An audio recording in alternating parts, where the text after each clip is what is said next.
Class 9 কোষে দেখি 6 অঙ্ক নম্বর 1 92 পেজ।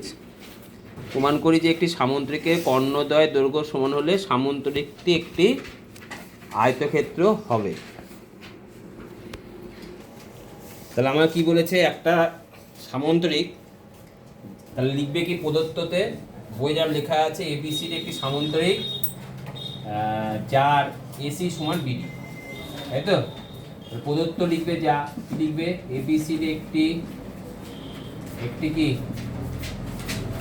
সামন্তরিক যার এসি সমান কি বিডি। প্রমাণ করতে হবে কি, প্রমাণ করতে হবে যে এবিসির একটা কি একটি আয়তক্ষেত্র। বুঝা গেল? আয়তক্ষেত্র মানে প্রতিটা কোণ কত ডিগ্রি প্রমাণ করতে হবে? 90 ডিগ্রি প্রমাণ করলে উপপাদ্য শেষ।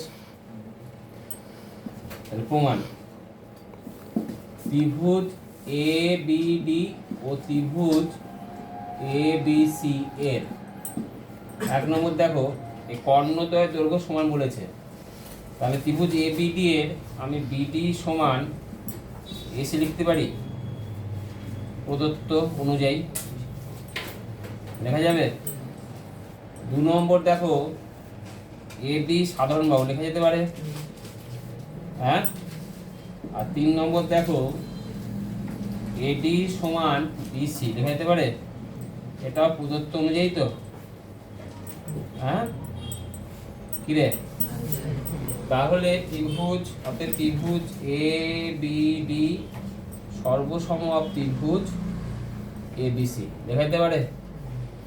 তাহলে সর্বসম যদি করি তার মানে আমি কি লিখতে পারি, সর্বসম ত্রিভুজের এই দুটো কি কোণ? অনুরূপ কোণ।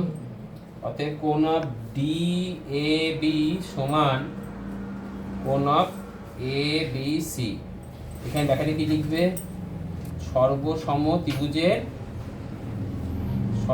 ত্রিভুজের কি কোণ? ত্রিভুজের অনুরূপ কোণ দেখা গেল। এবার ভালো করে, এটা কি সামুদ্রিক, তো সামুদ্রিক যদি হয় তাহলে এই বাহু দুটো কি সমান্তরাল। তাহলে এখন এডি সমান্তরাল বিসি এবং কে ছেদক? এবি ছেদক এবং এবি ছেদক।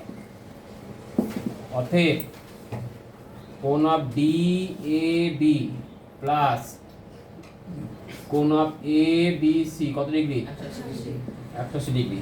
আবার একটু আগে আমি প্রমাণ করলাম ডিএবির সঙ্গে এবিসি কি সমান করেছি না? তাহলে এখানে ডিএবি জায়গায় এবিসি লিখতে পারি, প্লাস কোণ এবিসি সমান কত ডিগ্রি? 180 ডিগ্রি। তাহলে 2 অফ কোণ এবিসি সমান কত ডিগ্রি? 180 ডিগ্রি। তাহলে কোণ অফ এবিসি সমান কত ডিগ্রি? 90 ডিগ্রি। তাহলে আমি কি বলেছিলাম, সামুদ্রিকের একটা কোণ 90 ডিগ্রি হলে এটা কি হয়ে যায়? আয়তক্ষেত্র। অতএব এবিসিডি সামুদ্রিকের একটি কোণ 90 ডিগ্রি, অতএব ইহা একটি আয়তক্ষেত্র। বুঝতে পারলে? হ্যাঁ। 2 নম্বরটা প্রমাণ করি যে একটি সামুদ্রিকের কর্ণদ্বয় দৈর্ঘ্য সমান এবং কর্ণদ্বয় পরস্পরকে লম্বভাবে ছেদ করলে সামুদ্রিকটি একটি বর্গাকার চিত্র হবে। তো এই একের মতনই অঙ্ক, তা ছবিটা হবে এখন কেমন দেখতে? বর্গাকার চিত্র। আর কি বলেছে, কর্ণদ্বয়ের দৈর্ঘ্য সমান এবং কর্ণদ্বয় পরস্পরকে লম্বভাবে ছেদ করে। মানে আমি কি লিখতে পারি, এবং প্রতিটা কোণ কত ডিগ্রি করে হবে? কোণ অফ এওবি সমান কোণ অফ বিওসি সমান কোণ অফ সিওডি সমান কোণ অফ ইওডি কত ডিগ্রি? কত ডিগ্রি করে? 90 ডিগ্রি। ঠিক আছে। এরপরে সেম প্রসেস আগের মতনই আয়তকার চিত্র প্রমাণ করে নিলাম। এবার একটা আয়তকার চিত্র কখন বর্গক্ষেত্র হয়? যদি এই সন্নিহিত বাহু দুটো কি হয়ে যায়? সমান হয়ে যায়। তাহলে এরপরে আমার কাজ কি হবে?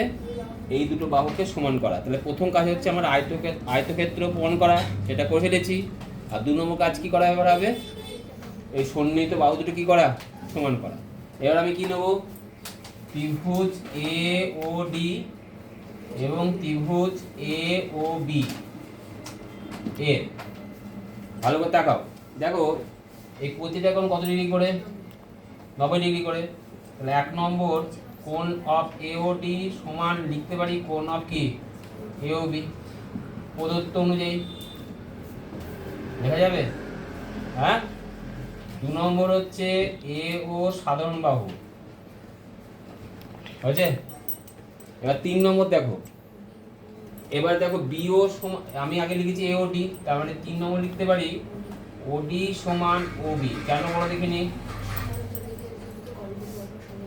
হ্যাঁ, সামুদ্রিকে কর্ণদ্বয় সমদ্বিখণ্ডিত করে, সামুদ্রিকের কর্ণদ্বয় পরস্পরকে কি করে, সমদ্বিখণ্ডিত করে। তাহলে অতএব ত্রিভুজ অফ এ ও ডি সর্বসম অফ ত্রিভুজ কি লিখতে পারি, ত্রিভুজ কি লিখতে পারি এ ও বি। কোন শর্ত লাগালাম দেখে আগে নেই, সমকোণ অতিভুজ 80, তাই না? তাহলে সাইড অ্যাঙ্গেল সাইড, ঠিক আছে। তাহলে আমি কি লিখতে পারি, অতএব এডি সমান এবি। তবে আমি একটু কি বললাম, যেহেতু এটা অলরেডি আমি আগে প্রমাণ করেছি আয়তক্ষেত্র, আবার আয়তক্ষেত্রে সন্নিহিত বাহু দিয়ে কি করলাম সমান, অতএব এ বি সি ডি